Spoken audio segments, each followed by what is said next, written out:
Hi, I'm Amy Edwards, and welcome to the Edwards Table. This podcast is all about real conversations, the kind that come from life, love, family, friendship, and all the messy, beautiful parts in between. I started this show because I believe in redemption stories and in sitting down together to talk about the things that shape us, heal us, and sometimes just make us laugh.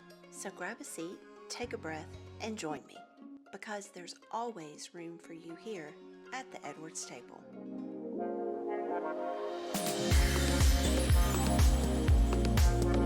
Hey everyone, it's Amy Edwards. I just want to welcome you back to the Edwards Table podcast, again joined by my husband, John. So if you joined us last episode... Why is that so funny? I didn't say it was funny. Okay, well, you were laughing and grinning hard on. Because I love you. That's what it was. Okay, go ahead, continue. That was rude. Anyway, if y'all were with us last episode, we were chatting through a kind of beginning of John's story, kind of childhood, what that looked like, and then talking about how we met and our dating relationship. And we kind of got a little bit ahead of ourselves, I guess, by a few months, because before that winter, like in that fall, is where we'll pick up today when we started talking about getting engaged. Yes. Okay. Yeah, but that happened, like you were having those conversations ahead of January. Yes. Yeah. Anybody who's listened along, well, you've listened along, you know how I am. It's fun. We're good. We kind of bounce around a little bit. But in any case, so we were where we left off was talking about, we estimate maybe a year's worth of time of what's next in our story, which was first us getting engaged, which I did talk about before, my perspective of the actual engagement, but behind the scenes you were being kind of sneaky. I didn't know what you were doing, like going with behind and asking for permission and buying a ring. Oh, I see what you're saying. Yeah. Yeah. Yeah, I did do that, just out of respect to your stepfather, Yeah. to go say to him, hey, I would like to marry you. Yeah. And, would that be okay? Mm. His words were, well, I'm not getting between her and her mother. So Wow. I was like, okay, what does that mean? Yeah.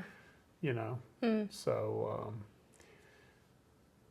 so all the, talks that we had there was kind of a little bit of a strange thing to say.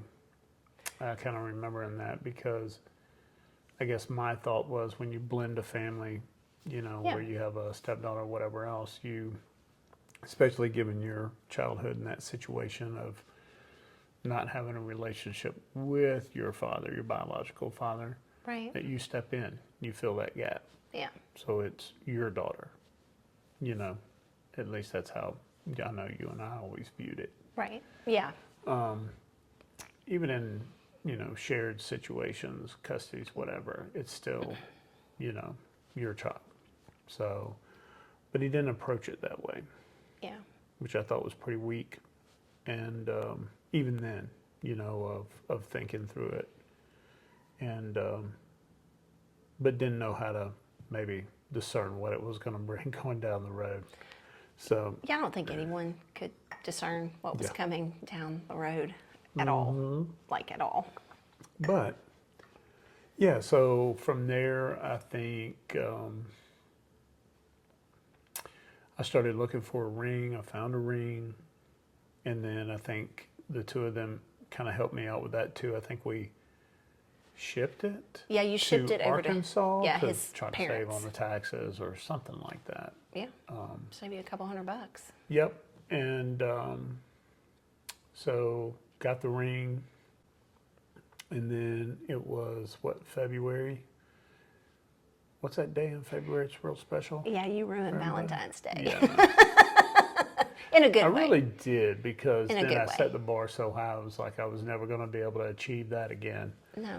But I did ask you on Valentine's Day to marry me. You did. Yeah.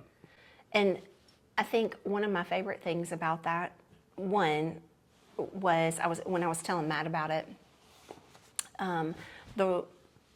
the restaurant that you proposed to me has changed, I guess, ownership and names and things like that.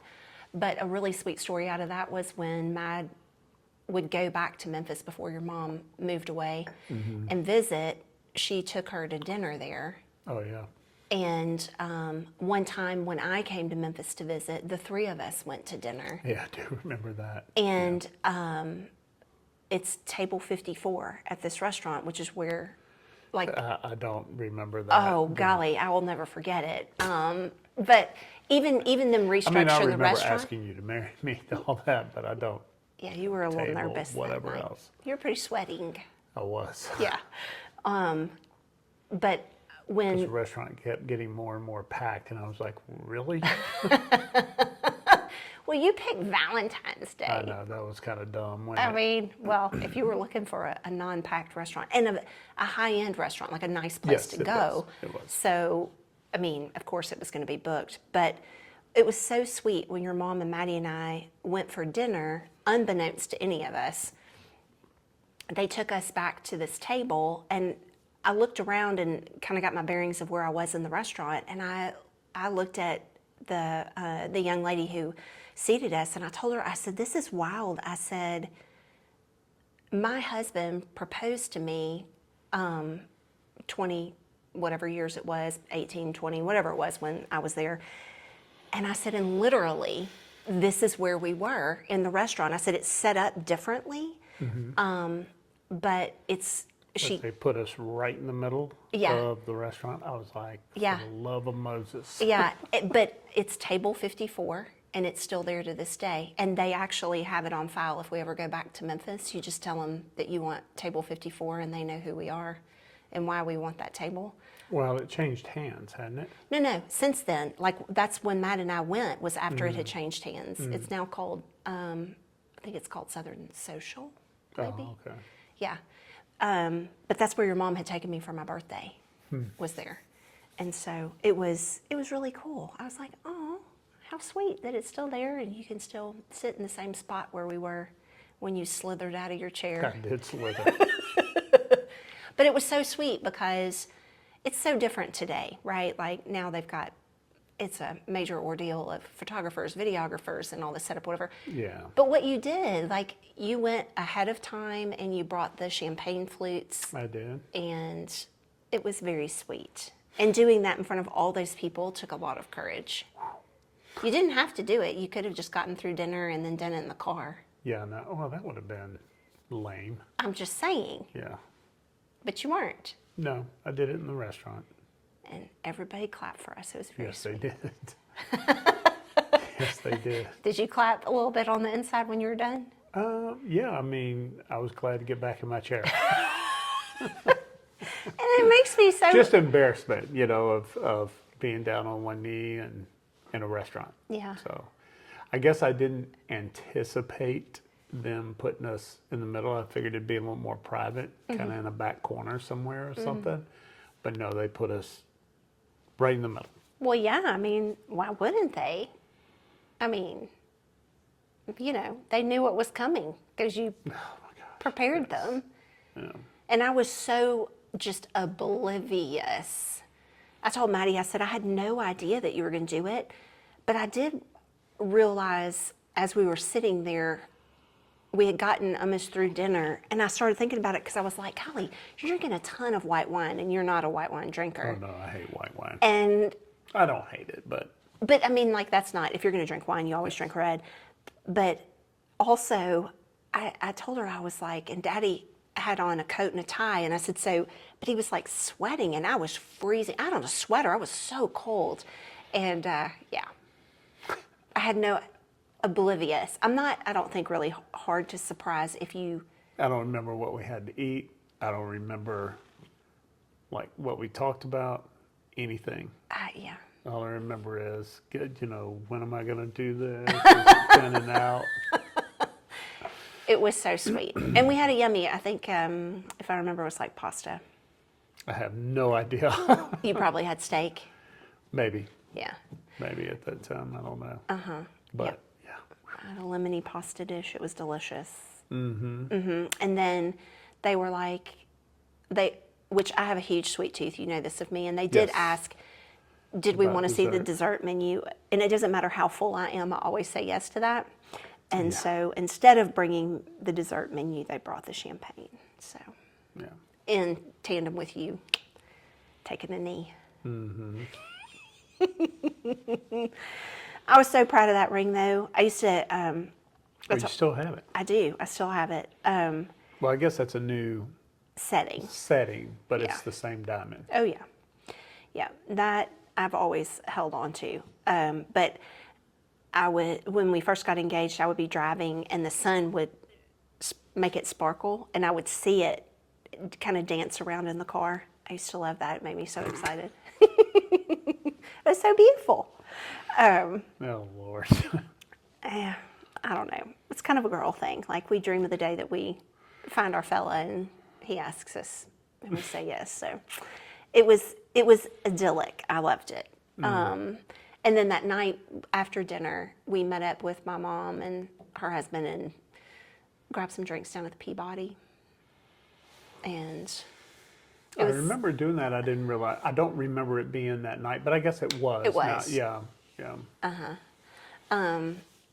yeah, I'll have to pop a Because picture at in that time, of that. until engagement, it was, for the most part, we had a pretty good time with them. Mm-hmm.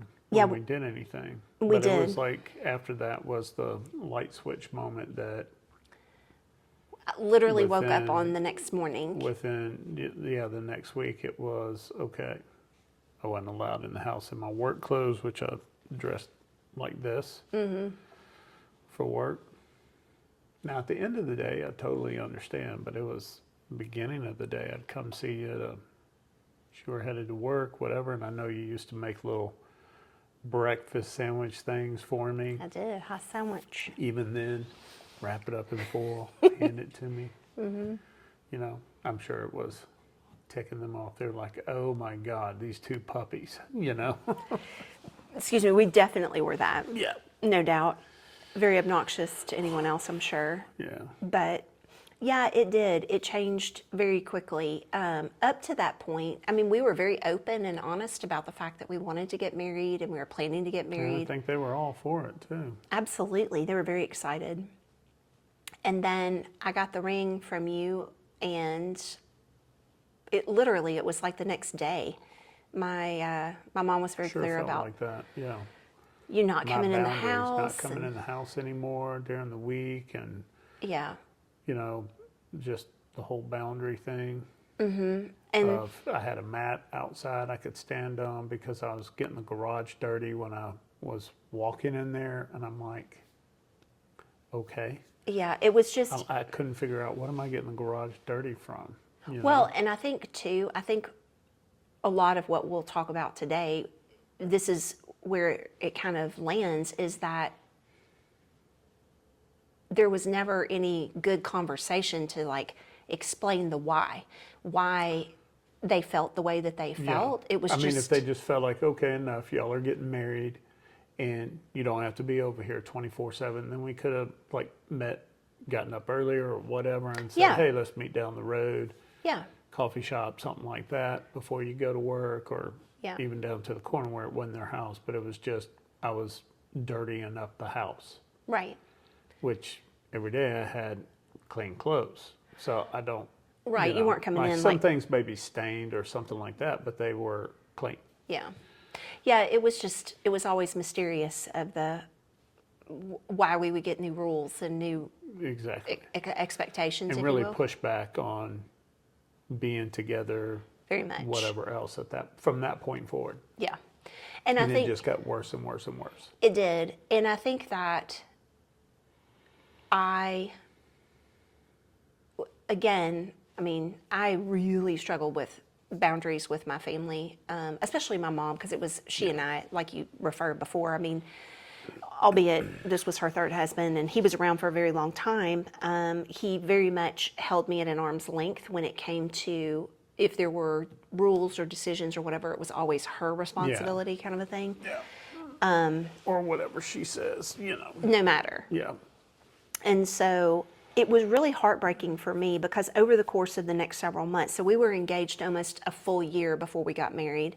not by plan. We actually had planned to get married the May after I graduated college.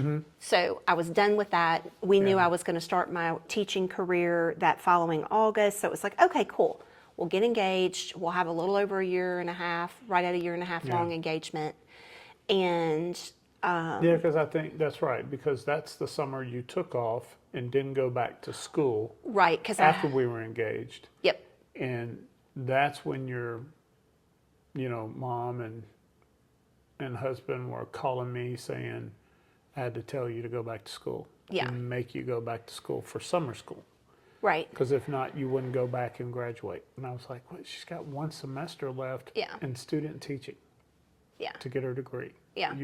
Really? Well, and two, But their answer to that was, well, then we're not paying for it. well, and also what they weren't understanding and clear on was, because I was a fifth year senior, I was down to like the very last few courses I could take. Well, they weren't offered in the summer. Yeah. So I had to wait an extra Yeah, semester take them in the fall. and take them in the fall, and then I could student teach in the spring and then graduate in the spring. And so throughout that time of us being engaged, for me at home, I mean, obviously I stayed away as much as I could. You and I spent a ton of time together, but we didn't spend it at my family's house at all. No. I still lived in the dorm, and which was kind of a blessing and a curse, but a blessing. And so, like, Yeah, except for the summer. The summer. Yeah. I came home but for it the was summers. like- But like I wanted so badly to like go wedding dress shopping, Yeah. and anytime I would bring that up, it was very quickly shut down. And I know that I've shared this in previous episodes. I am just not a materialistic human being. I love lavish gifts. Don't hear me say I don't appreciate them, but it's not a longing for me. It never has Yeah. been. And so that for me was really frustrating because I was like, I don't have to have, at the time, Maury Lee was like a huge big deal out there in Gownville. No She clue. was killing it and making a name for herself, pretty new on that scene. And, I wasn't asking to fly to New York and be fitted and, have a custom made gown. I just wanted a wedding dress, and I really wanted to be married in the church. That was just really important to me, to have an actual church ceremony. Mm-hmm. And I had told Mad too during our story time together of me telling her, I said, back when Dad and I got married, it was very frowned upon to get married out of the weekend. Like you got married on a Saturday typically. Yeah, everybody. Yeah. And so Which has changed tremendously. now. And Yeah. hoorah for younger generations doing things that makes sense for money anyway. Yeah. But so the more I would ask, the harder I would get resistance, and it would get. I think looking back on it though is understanding too. I know that like her husband had like lost a job or quit a job, and then was searching for another or about to start one. That's what I was thinking. And so financially, you Yeah. know, maybe because I think that's when, or maybe he had already gotten the other job, but it was down. He was having to go to Destin a lot for that Yeah. as part of that deal and partnership. And of course, your mother was still flight attending Yeah. and traveling, so I'm sure they were going opposite directions away from one another. And then in light too of, you know, how we know he was, maybe that was transpiring a whole lot too. Oh, and absolutely. she knew it as well. And so, you know, so I'm sure that's part of what added to the stress of it all, Yep. of not wanting to deal with you and us and then paying for that as well. Right. But the way that all came down was pretty crappy. It was. Well, and the thing about it is that was a them problem because, Absolutely. you know, they were very affluent, and the expectation with affluence is you show out at the wedding Pomp and situation and all that. circumstance. And I didn't want that. I Yeah. wanted a small, intimate wedding. And that was always a fight between y'all anyway. Always. Always. I've never been about that life. Like, that's just not my thing. Again, love nice things, but do not have to have all of them done that way. And especially for my wedding, like I knew it was a one and done. And so I just wanted it to be a sweet ceremony. And now I wanted to have a nice reception in terms of at a venue where we could dance and have good food. Yeah. But that wasn't required. Like I didn't have any, literally I had no requirements other than wedding dress, church. Yeah. Psh, that was it. And I think, so, you know, the more we got the back and forth, I mean, by I guess it was, we, you know, kept chugging along. And the next like situation that happened was, so I didn't go back to school in the summer because I couldn't take classes, but I worked full time for the same church program that I had worked for as a camp director. And one of the girls I had been working with was getting married also. So we were talking about it, and I was like, I've got a year to go, and it'd be cheaper. At that time, it was cheaper for me to move in with her and just rent a room than it was to pay for because we were trying dorm. to honor the situation of not living together before we got married. Yep. But yeah, in light of the... But so she and I had talked about it, and I was like, oh, this is cool. This will work perfectly. Yeah. So I also... No, I know. You there was like a big wedding event. They do that like, you know, for brides to come and see all of the different things down at the convention center.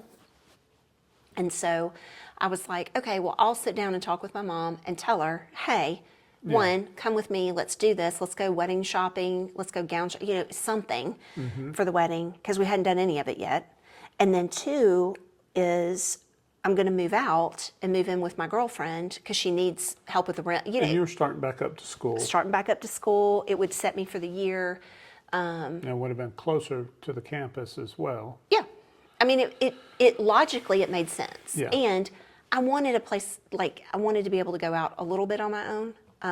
And so it was like late October, I think, when I was telling Matt about it. And well, you had already, but you got to remember, you had already bought your dress. Oh, that's right. Earlier, So maybe you would ask her, I think you would ask her about going and doing that. She didn't do it, and would you know, not. whatever. So that's basically what drove you, as I recall, to say, okay, there's a place over in Arkansas, Yep. you know. And they were and having obviously, a rack sale, so it was good. And we spent the $400 or $500 to buy the dress. Yeah. I think it was just under 4. When I looked at, yes, I have the receipt for it, still, but. And so we bought it. I didn't go, but I mean, we bought it. My best friend from college and I went, and so. But then when you came back from that's that, right. and you started saying, "Hey, I'm going to move out, move in, and whatever else," that's when she went cray. She did, and she had found I think she found the receipt. I don't know. Somehow she found out that I had bought the dress before I had the opportunity to say that to her face. That did not go over well, and that was on the same day. Yeah, and at that time, too, it was kind of hard to nail her down because she was still traveling. Oh, yeah. And husband was down in Destin a lot, so she was also, if she wasn't traveling for work, she was back going and forth. there. Yep. And then they would come back, whatever. So it was kind of hard to nail her down sometimes with that.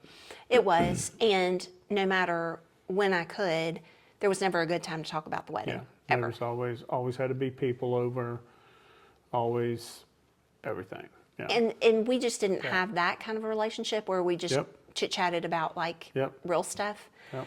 So that day that all went down, I was sitting her down to tell her, you know, I'm moving forward, bought my dress, which she already knew about. That blew up.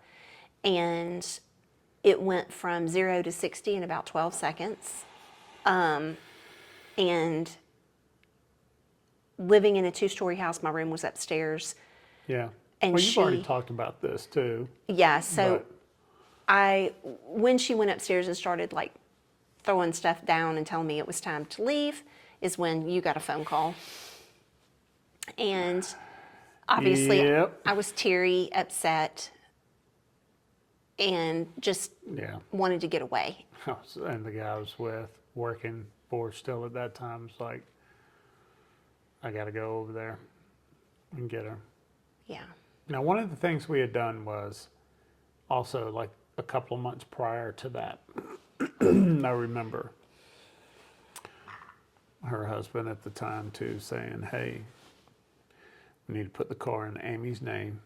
Probably, for insurance reasons. It was. And it was cheaper that way. Yes, and financial whatever for them. And they were trying, like we said, they were trying to, they were in a financial crunch too.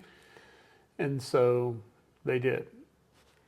And you told me, I'll never forget, you said they'll take it away from me. Even though it doesn't matter, they'll find a way, they'll take it away from me. So we knew we were getting married, and you were like, I was like, well, we can title it in my name if you want to. And you were like, yes. I was like, okay. And it's a good thing we did.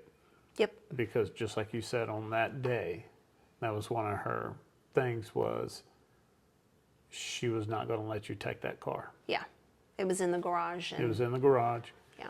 The garage door was down, and she wasn't letting you get to the car to take it so you could leave. Yeah. And claiming it was hers, and you couldn't have it.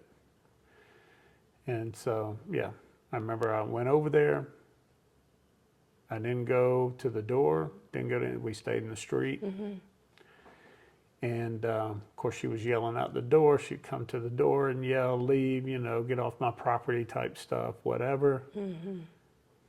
It's not like it was the hood either. It was But it was very Maury Povich for sure. Yeah. And it's like, hey, not on your property, I'm in the street. And I'll never forget, she called that friend of theirs that's a retired Shelby County sheriff. Yeah. Who we went to dinner with constantly, Thanksgiving with there, whatever, and knew on a first name basis. Oh, yeah. Family friend. And he comes over flashing a badge. And I'm like, you're retired. 1. 2, you know me. This isn't our first time. Right. Okay? Right. Like, stop being all formal. Yeah. And I just told him, I said, I'm in the street. It's a public street. I'm not breaking any laws being in the street. Yeah. I said, I'm just waiting on Amy. It's very volatile in there and stuff being thrown everywhere. And she's got my car locked up.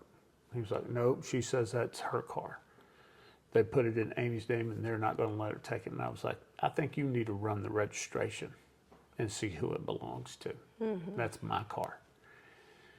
And he did, and I'll never forget him going to the door to tell your mother that it was titled, it's his car, you can't keep it. And I think she was still throwing stuff out the door as you were backing down the driveway in the garage out there at you. Nutty as whatever, I've never in my life. And so. Very out of control situation. Well, and I think, so that was very late in October. It's like toward the end of October, may have even been like early November. And so I very quickly let my friend know, hey, that timeline, can we bump it up a little? And she very eagerly said, thanks, but no. Well, and I think the other thing was too, is that it was that, but it was also you saying, I don't know what she'll do. No, I was and honest. She's very volatile. And I wanted to be honest with her. So I don't know who they'll send over. And later in our life, we saw that too, how far they're willing to go. Right. But, and so that was that shut that door completely. Yes. And so you and I talked about it. And I just moved you into, I think it was the 1st of November or something, like right at the end of October. Yeah. It was around there. The 1st of November. I remember because we actually went to Atlanta for Thanksgiving and spent it with your sister and her husband. But I think you moved in with me into my apartment. Yep. And so over the course of and then we went ahead and set a wedding date. That kind of moved the wedding up. Yeah. We're like, okay, well, since we're going to move in together, let's go ahead and get this done. People aren't available Christmas, Thanksgiving, whatever else. And we chose January 11th. We did.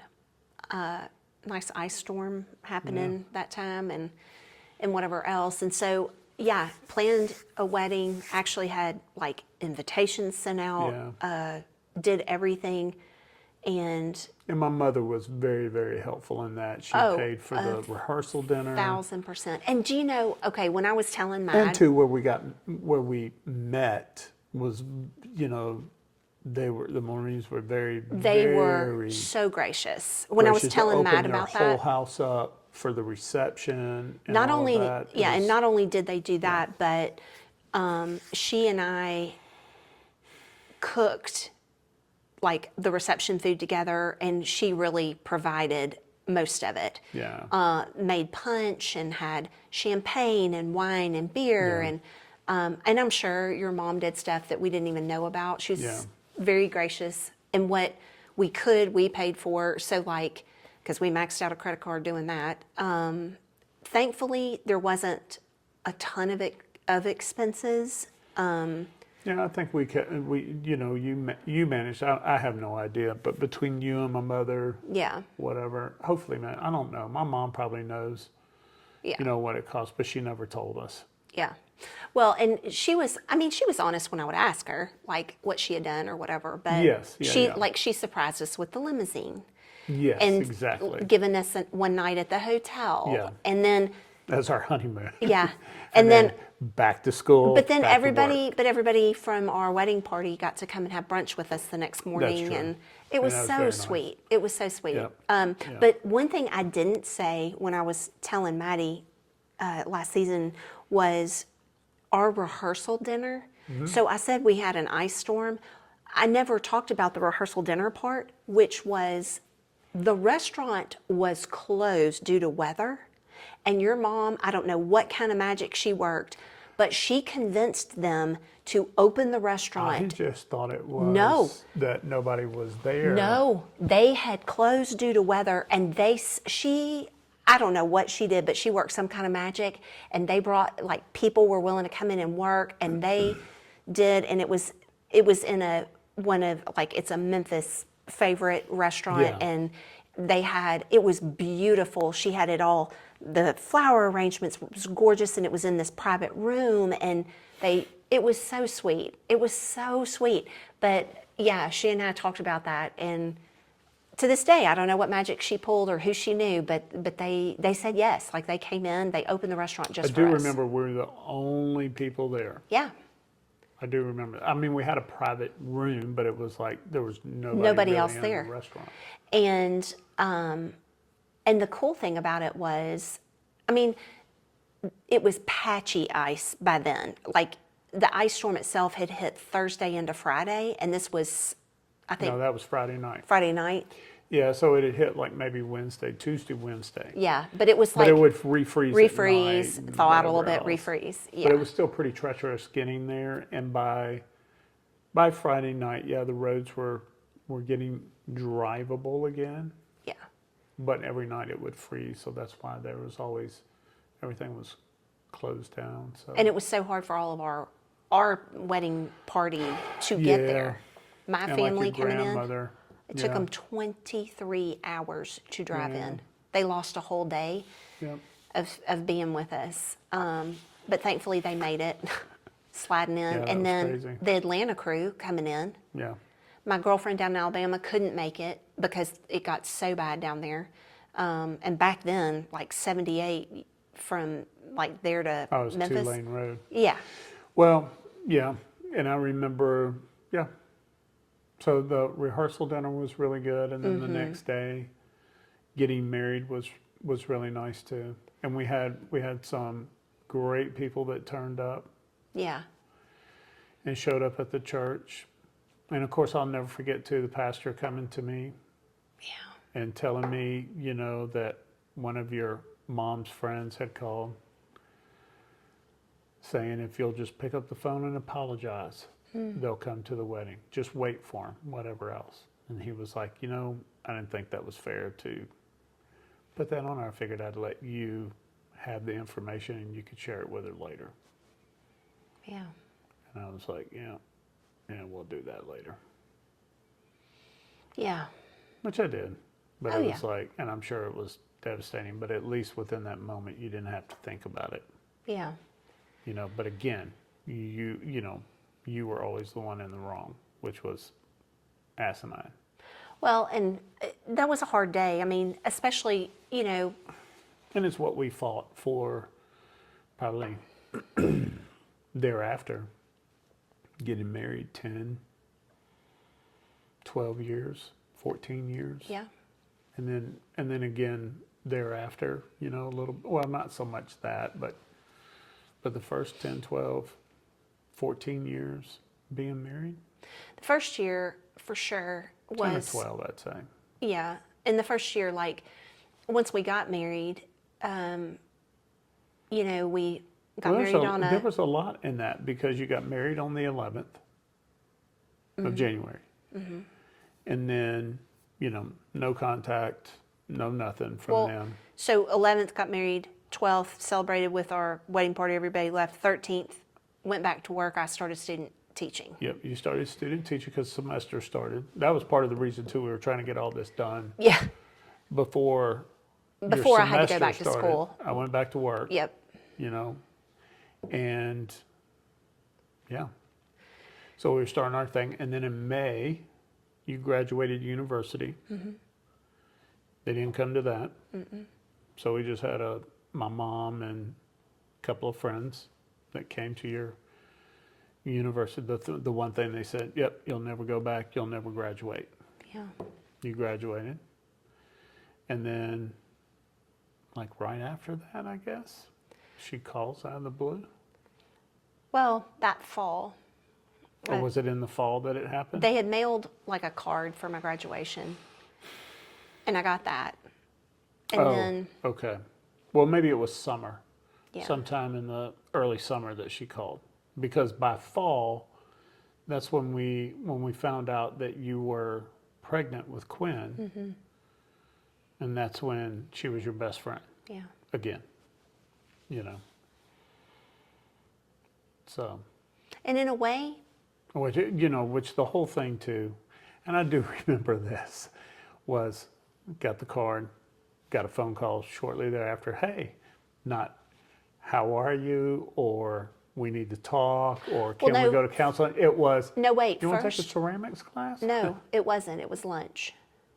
It was lunch? Mm-hmm. And the reason why is I remember she had broken lunch. like her toe at work. She dropped a wine bottle or something on it, Mm-hmm. and she had a bright pink cast on. I remember that vividly.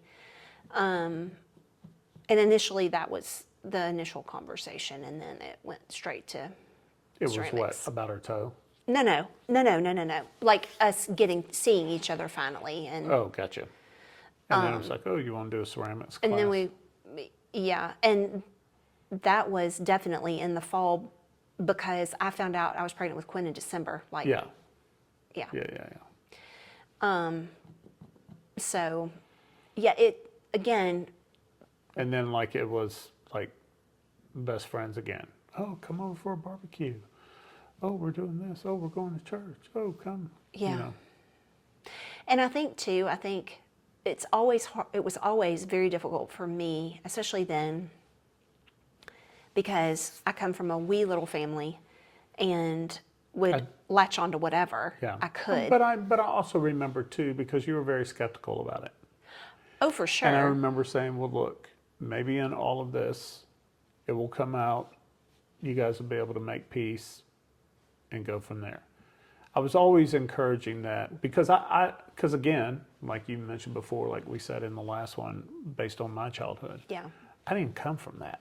Right. I didn't understand the concept of just saying, never going to deal with you again, or we're never going to talk about that particular portion. Right. We had a fight and disagreement, whatever, and we're not going to work it out. Yeah. I didn't come from that. Yeah. No. Even like with our son, Yeah. it's the same thing. It's No. like, and he and I butt heads, Sure. and may get ugly, but it's like, hey, you need to come sit down. Let's talk about this. Yeah. 100%. But and get through it because it happens, whatever else. But it was just, yeah, I couldn't understand that. Well, and I think too. I never understood that. Yeah, and I think too, it's always been something that's been really difficult for me, and I always would seek counsel from like our pastor, Yeah. because being a believer, I felt an obligation to my family, to honor them, and I think that that is a fair statement. However, what my view of honoring was not healthy. And so that took me a ton of years to finally figure out, like, you can honor someone and be respectful to someone, but that does not mean that if they have inappropriate behavior that that's acceptable. Yeah. You can still be honoring and not out there, trash talking and bad mouthing or being vindictive or whatever, but still honor them. And so at that point, it was like all or nothing for me. So I always leaned into all. Well, if you're going to say yes, you're going to do it all. And that wasn't healthy. Yeah. But I didn't, at that time, I had no idea. And freshly married, got pregnant, brand new mom. I was 23 the day house. he was born. Yeah. And we had, throw that in the mix. We had bought a house that we had to renovate. That we renovated into. the week of spring break of my student teaching, which was mid-March. Yeah, we did. And then it was just a continual project. Yes. It was a house that was built in And then the 40s following or 50s. spring, summer, when you were 9 months pregnant, 8 months pregnant, whatever it was, that picture we still have of you in the back of the truck. Yeah. Scooping mulch. I was 9 months pregnant. It was or I guess 8. I couldn't believe you were doing that. Oh, yeah. I did it all. I didn't think anything of it. Memphis, 100 degrees and 100% humidity, and I was out there with a pitchfork. Get this baby out of me. Yeah, I'll do whatever it takes. Just, yes, I will throw mulch, sod the yard. Yeah. You tell me what I need to do. I'll do all the things. Yeah, we did a lot of that. You helped me with a lot of that stuff. I remember the first time we were throwing sod together on a house we built in Collierville. Oh my God! And y'all had like that lot. And that lot was awful. A cove lot with a lot of ground, and it was. And it had like that retention area, yes, drainage. We were throwing the retention area. It was crazy. It was ridiculous. And I don't even remember why we were throwing it. I guess because the fear is that if we didn't get the sod down and get it watered, because it fell over the weekend, that it was going to burn up. Well, I'm going to tell you something. It didn't. We did, but it didn't. Oh my God, that was awful. Yeah, we were forever doing something with your work, manual kind of labor situation. Yeah, I did all of those things with you. And I think too, it's interesting when we first got married, that first year that we were married, we, like you said, we bought and renovated a house. We had a child. Well, you graduated university. Started we bought a a career. house. A lot going on that year. Yeah. When did we get that house? Like in the fall or something? Of that year, or? Something like that. It was before, obviously I was pregnant when we were Well, you living got there. pregnant. Yeah, we found out you were pregnant when we were in that house. So it had to be that summer that we bought it. Yeah. No, I think it was the spring because that March is when we did the floors. It was my spring break. Like we got married in January. I guess so. Maybe got we were it able to buy the in house March. quick. How did we even buy the house? I don't know the mysteries of the Edwards, y'all. I have no idea. Because I didn't make jack. I don't know. And I didn't have a job yet. Like I know. I had a job after school, but it wasn't like I still did I'm after sitting here school care. trying to think, and I don't. But Well, part of I it think was, so. I think the way that it worked out was a family friend of your mom's was Yes. allowing us to Maybe it was an assumable mortgage or something. assume the mortgage because it had been rental property before. Yeah. That was wild. Do you remember when we went and looked at that house? Y'all, look, I love Jesus, and I'm not trying to knock anybody who doesn't. That woman practiced witchcraft. There were like pentagrams in the floor with candles everywhere. See, I didn't And make like, it up. yeah, and the person that owned the house had not been in it for a long time. And when we went in there, Whoa. she had 2 black cats. She had one black cat that made Daisy look like a mouse. It was huge. Huge. It only had one fang.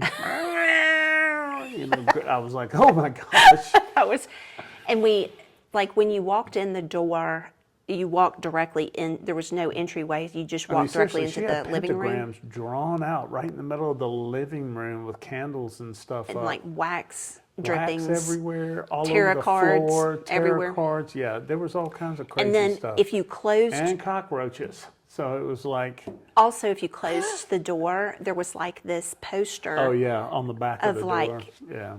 Some kind of voodoo situation. I don't know, but it was wild. And so we were very We were like, okay, nervous. first we're going to start with an exorcism.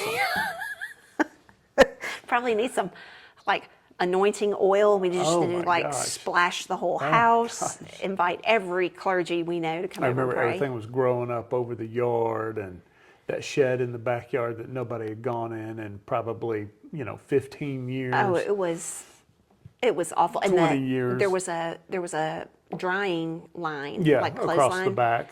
And the stuff that just, the fence, everything, it was just all overgrown and gross. Flower beds, you couldn't even tell there were any because Yeah. it was so overgrown and whatever. But we bought it. We did. Yeah. And we went in there. And sanded the floors down and restained them. It Yeah. was true hardwood, which was really nice.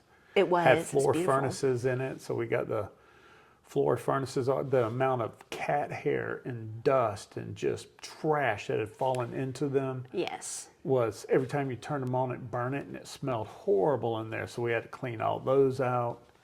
Yeah, your mom came There was over like one. There was 2, right? One in the hallway.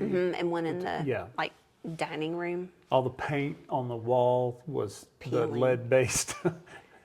Paint was peeling off. We in the probably bathroom. like glow green if you look at us under a certain kind of light. I don't know, but your mom came over one Oh, yeah, weekend she and helped. helped me with the Yeah. kitchen. Yeah. And the kitchen was probably the size of our table. I mean, it was Yeah. tiny Yeah, very. in terms of length, and the amount of grease. Because the stove I know. was original to that house, which was built in like what, the Yeah, 50s. So, yeah. But it And still worked. we were but married in y'all- the 90s. Y'all cleaned that thing up. The amount of ammonia and bleach, and yes, we probably mix it, I don't even care. It was so vile. Yeah. What? And the fridge, I think we took to the street. So, No, we cleaned it. y'all did? We did. Oh, and I don't know what was in Oh, my there mother's that they a left. champ. She was, and she did so good because it didn't make her She's ill. got that gag reflex. Oh Yeah, my she gosh. passed that on to you Yeah, she beautifully. did. Yeah, she did. And you to We our do son. share that. Uh-huh. You definitely do. But no, she was, I mean, we were up to our elbows in just like hot bleach water. And I think I used a lot of like baking soda as like a scrub. No insulation in the walls. Oh, at also not all. central heat and air. No, window unit out in the den.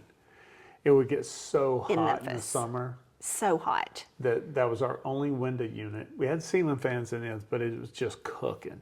It didn't And matter. so we would pull the mattress off the bed Yep. in our bedroom and just pull it to the den and sleep on the floor in the den. So we had air conditioning. Finally, we got a window unit for our When I was bedroom. pregnant. When you were pregnant, because it was I didn't like, care if I didn't eat, but we were going to Yeah. get some air. Yeah, in our bedroom.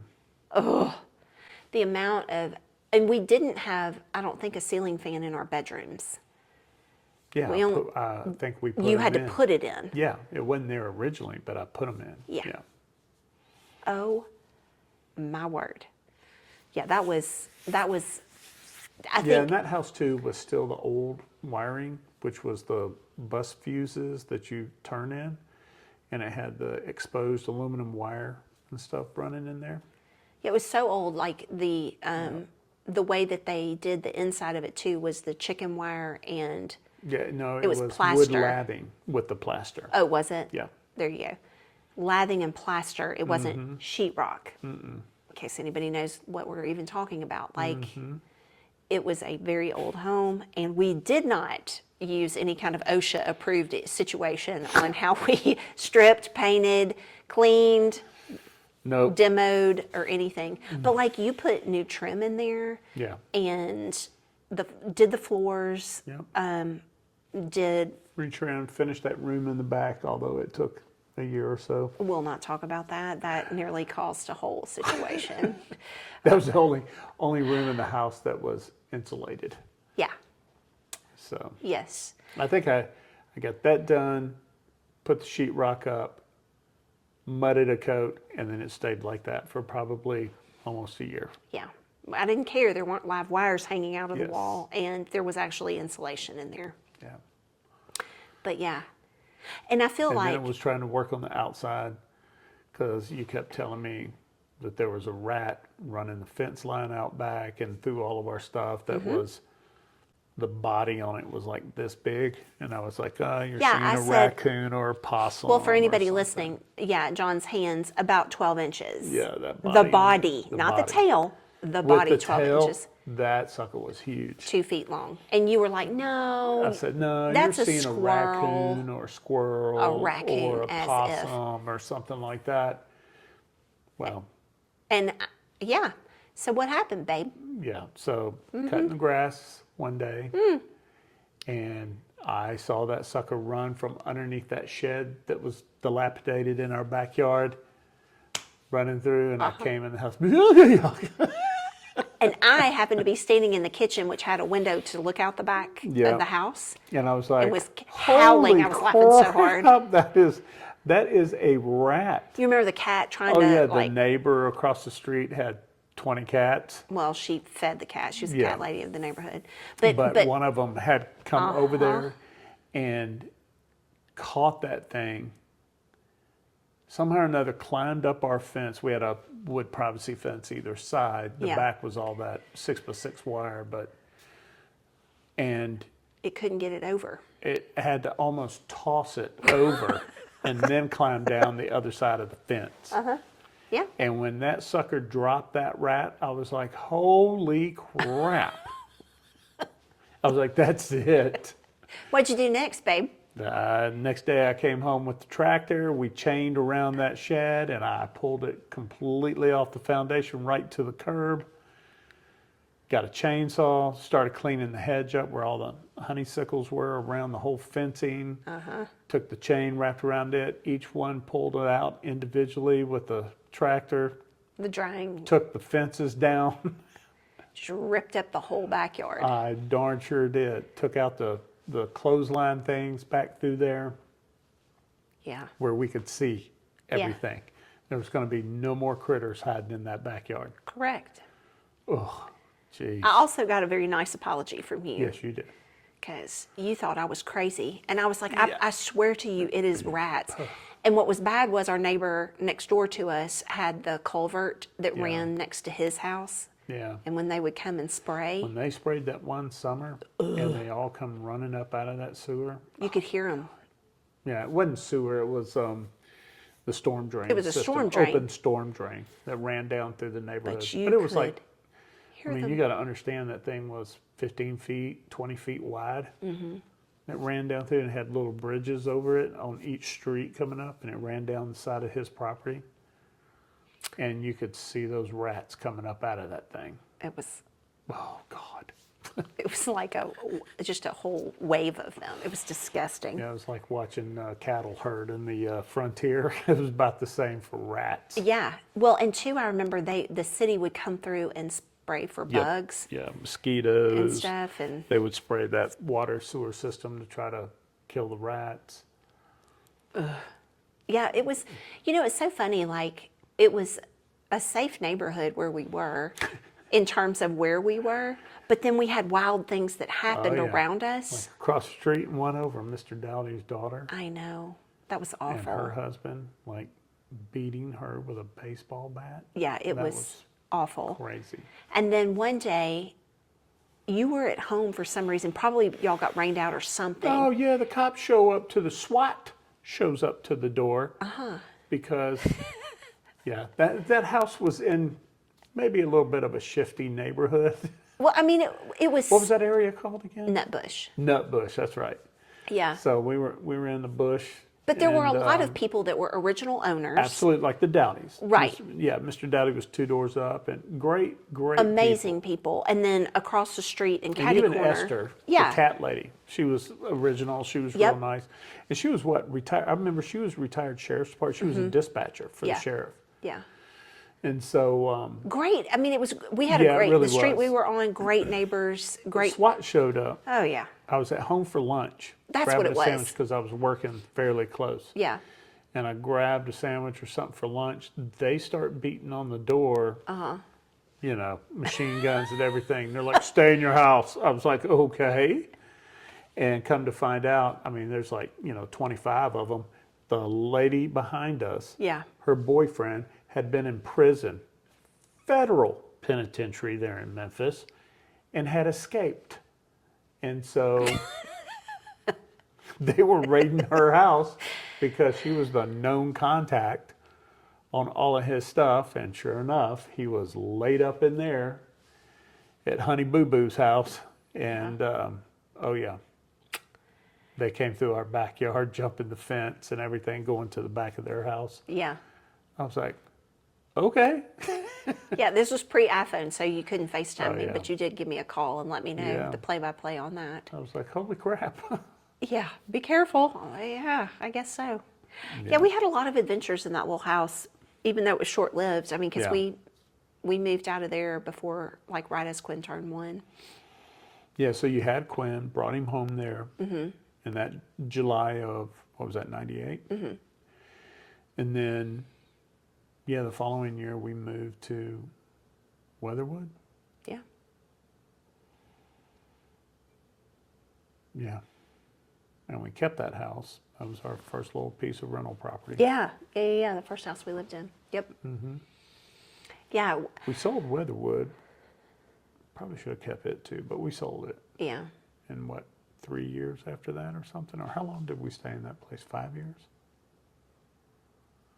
Maddie wasn't born there, so no. Yes, she was. She was born there? That's right. She had her 1-year-old birthday at the other. So at least 5 years we stayed. 4 years we stayed. 5. Right? I think 4, because she celebrated her first birthday when we were building the big house. Yeah. We had already sold Weatherwood, and we were living at my parents' home Yeah. that they were trying to sell, which we very quickly learned. Let's get an apartment. Yeah. Did an apartment, put everything. Well, everything was already in storage. Yeah.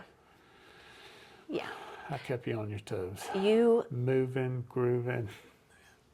that is definitely a fair statement. But I think that, when I think about, though, us, like when we talk back through our story. You know what it all makes me? It just makes me, look at what we have in here. And I'm like, why did we buy all this stuff? We don't need it. Because we got to move it. I know. That's the truth. It's like, what do we absolutely have to have and what don't we? And it got to the point when, because we did move so often, I'm a master at it now, but where it was like have to have or nice to have. Yeah. If it was nice to have, I got rid of it because I was like, no, I'm not moving this 100 times and whatever else. Yeah. I'm not a tchotchke kind of person. I don't have a lot of knickknacks and Well, things like that. we did it first. No, we did, but I'm saying over the course of My time. mother contributed to that. She loves that stuff. Well, And mine does she too. would give you But I think that that's kind of our crap mom's all the time. generation. And it was just like, oh my God, it's something else to dust. I don't know what you care for. You don't dust. You Something clean else to bathrooms, vacuum. but you I don't vacuum. dust. I clean bathrooms. You definitely vacuum. You have a bit of a. OCD problem. I'm sorry. I didn't say that, you did. So, yes. I know I have an issue. Hi, my name's John, and I like to vacuum. Oh my God. Yeah. But needless to say, year 1 was no joke for a brand new married couple. We came in year 1 like hair on fire. Oh yeah. But I think that was But it's the good. foundation. In all of that, though, those are, especially as we've gotten wiser and we look back on it, right? There's 2 things that happen or could happen within that time. You either bond to one another and you grow stronger, or you despise one another and you quit. And so, again, from my example, it was always, those were the bonding moments Yeah. that made my parents' relationship stronger. Right. So that's how I viewed we were going to be as well. Yeah. And so, yeah, there were some tense times. Are you saying we weren't like maybe great an together all the argument time? or two. Maybe once or twice. Maybe a yelling match could have been in there. Most definitely. But again, too, going back to faith and where we were in our walk with Christ, is we still weren't there yet. Well, but It was you know, we were involved in our church, but we weren't plugged into our church at that time. well, and I'm talking about early, like in the first house. I'm not going No. Weatherwood. And yeah. But do you know what's interesting is I think about that, and I think you kind of touched on this last time when we were talking, is that even though, oh yeah, you did, because you were talking about like showing up to church, and even though you weren't necessarily invested in it, what it did long term. Yeah, So for absolutely. It was me- still important, but it was. But what I yes. was going to say is that when I got kicked out of my parents' home, Yeah. you and I had been going to church. We'd been going to your childhood church, Yes. and I got baptized. Look at Yeah. you not remembering. No, I don't. I did. There? Yes. How come I don't remember that? I don't know. It was just the bliss of being married to you. We hadn't Waking up gotten married next to yet. you. Whoops. Really? I was trying to come up with some No, you don't- garbage to cover. we don't do that And you here. just We're at our table. We blew just it. say it You just blew it. as if, like it's Come not on now. evident. We've already said all the We're going to things. have to edit this out again and go back. I don't edit that kind of stuff. Oh, great. I'll edit if we I'm kidding. I'm kidding. if we get off on a You got tangent or you got something. baptized before we got married there? I think so. Or maybe it was right after we got married. Okay. It might have been that winter. I do remember we went there, but I think we both knew that it was like an old folks moratorium. Well, it wasn't even that. I mean, Well, one, it was. for me, it Baptiste. wasn't. I loved it. I loved our time there. Did you? I did. And we were in the old sanctuary. Like, they built a brand Mm-hmm. new one when you and I went back years later, visiting Mm-hmm. after we had moved away or whatever. But I I thought loved we had Brother Glenn. switched and we're going to. We wouldn't have gone to Christ Methodist at that time. Trust me. That would have been When a did no. we do that? Like once we moved into that house? Because I thought we were. I remember. Well, we didn't go. We didn't go to church there. Yeah. You coached. I remember being in that house and I started coaching, Mm-hmm. and occasionally we would go because I know you were very adamant about, hey, I want to go to church this Easter or Christmas, and we became those type. Yeah. I mean, both of us were Christian, both of us had asked Christ in our life, but again, to the point of we weren't committed. Didn't have a relationship with him. No.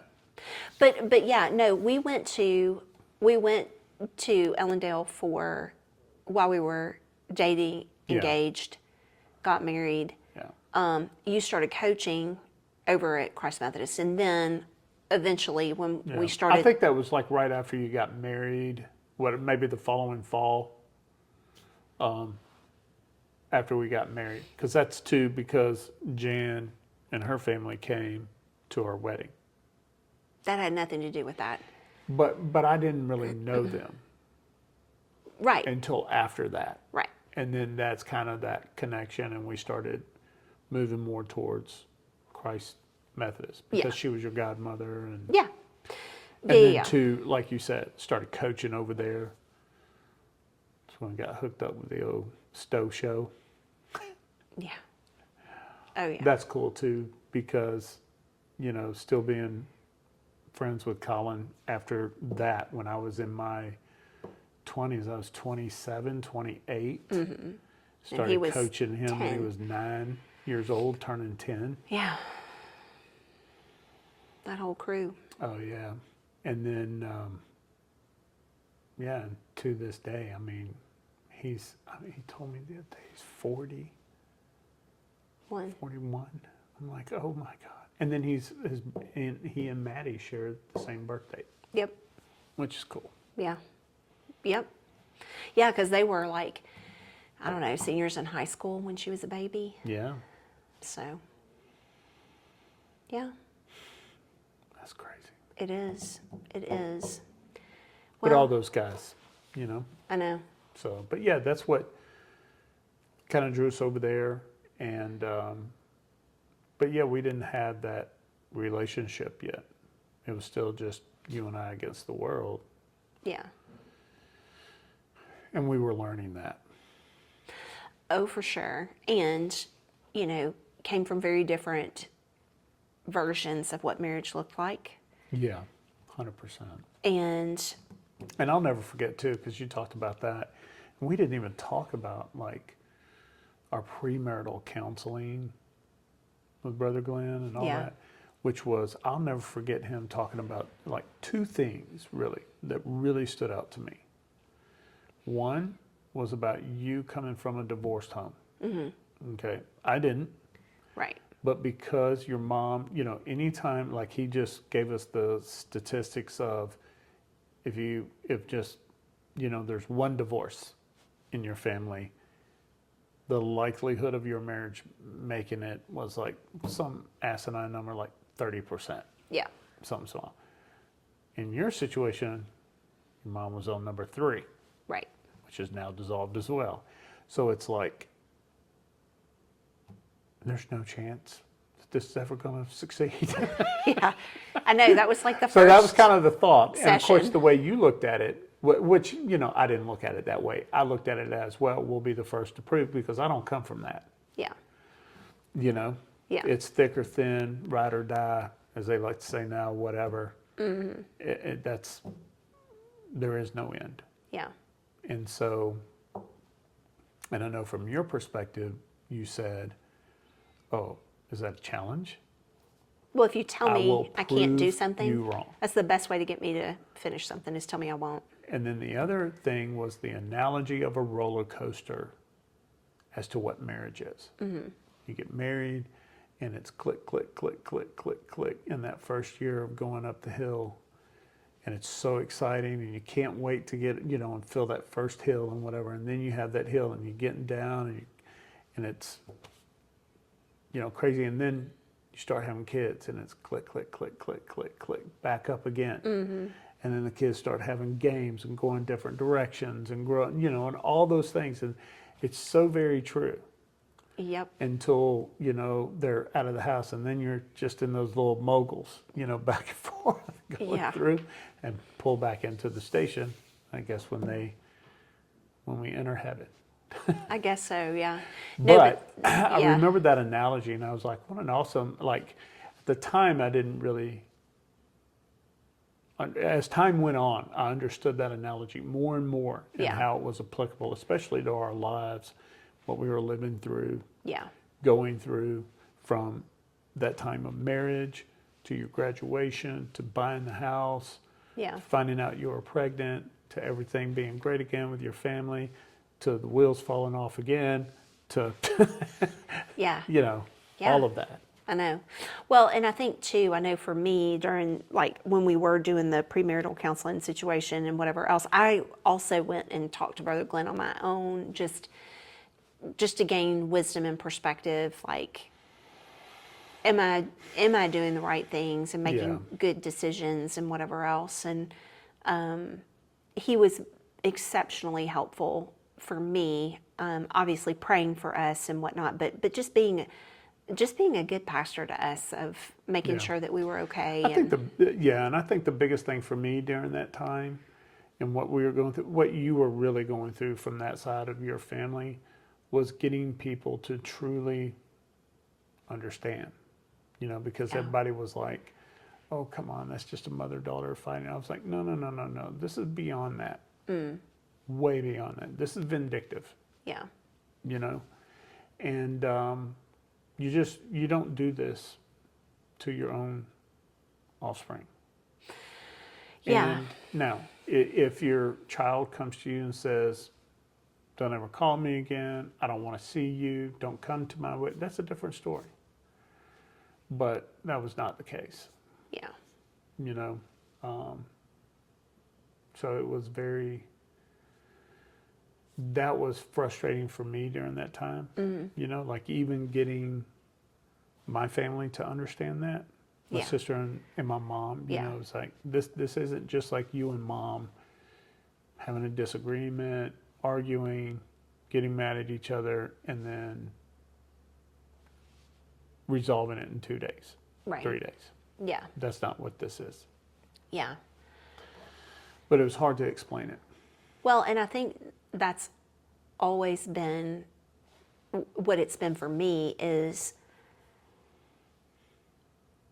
I learned pretty young and pretty quick that I just didn't try because it wasn't worth it. Nobody believed me. Everybody, as a child, you know, young person, teenager, young adult, would say things like that. Oh, well, it's just the way it is, or that can't be, that can't possibly be the truth, or and it wasn't very many times that I would even try to explain it to someone, but it's why, like I've said before, I didn't have people come spend the night and that kind of a thing, because Yeah. it just, to try to explain the rules of the house, if you will, it was just not, it wasn't worth it. Yeah. And it was easier to go spend the night out and whatever else. And I know a lot more now than I did in the moment, like what was going on in my mom's marriage when I was a teenager and how horribly he was, you know, cheating on her and whatever else. Well, and it just made me think about too, like all the mixed things as well, like when we were dating, and I would come over there, and it was fine for me to come over there and at night and all that, and they just started telling me to spend the night Yeah. and stay with you upstairs. It was very, Very- mixed messaging. Yes, it was very crazy. It was very, yeah, it was very, And it was very much a tug and pull, like in my heart, because I knew, it was like I knew what I was doing was wrong, but yet my family was telling me it was okay. yeah, And so it was this constant battle for me, emotionally trying to figure out and mentally trying to figure out where I land.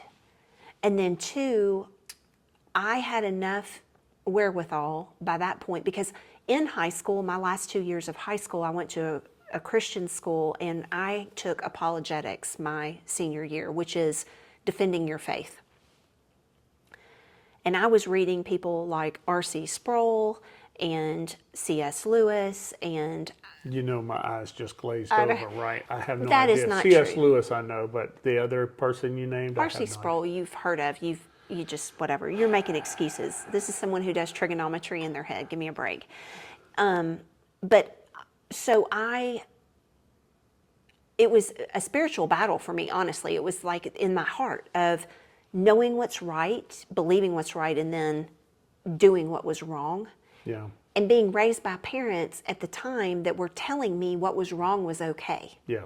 So it was just really hard for me to like be able to explain that to I know anyone. we backtracked there, but But I mean, but that's what I carried into our marriage. Like Yeah. when we first got yeah, married, yeah, yeah. or when we Well, and were just dating. what added to all the turmoil during the time of not understanding, okay, now you're regulated to a mat in the garage.